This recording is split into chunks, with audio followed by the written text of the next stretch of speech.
Palakpakan natin ang ating mga sarili. Ladies and gentlemen, Park Junjun.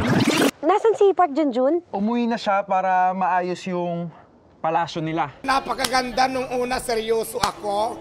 Tapos nung bandang kita tawa ko ng tawa, yung bandang dulo naman kinilig ako. Ang ganda. Panoorin niyo yan bukas. Nagustuhan ko, ang ganda ng movie. Ay, Mima ng Bayan, lagi na ako prangka. Kung meron man tayong dapat panoorin pelikula ngayong panahong ito, ha? Wala nang iba pa. Soulmate.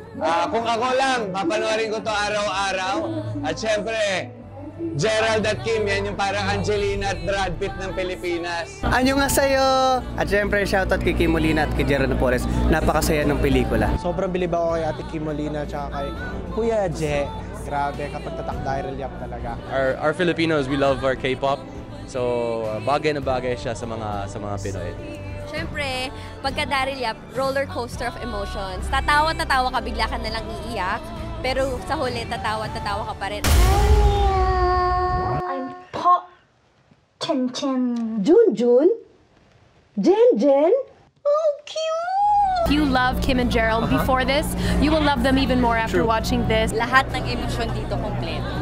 Kaya, syempre, Daryl Yap yan eh. Bago.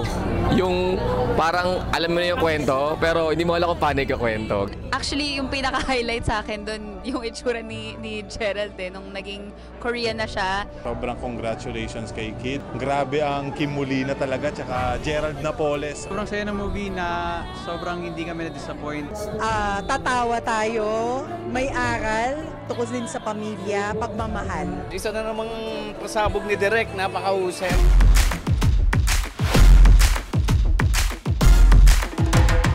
Gusto ko lang palakpakan yung pagkakagawa at saka pagkakasulat ng script. Ang galing. Sama nyo ang soulmate nyo.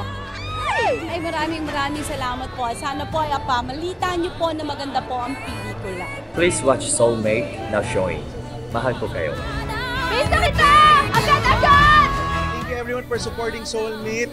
Napakaraming tao ngayon dito sa SM North. Thank you everyone for being here, for supporting our movie.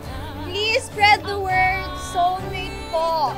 Showing na. Kung na-enjoy nyo yung Jowa Ball at saka ang babaeng walang pakiramdam, anong pa nga bang na-expect natin sa Daryl Yap, Kim Molina, Gerald Napoles?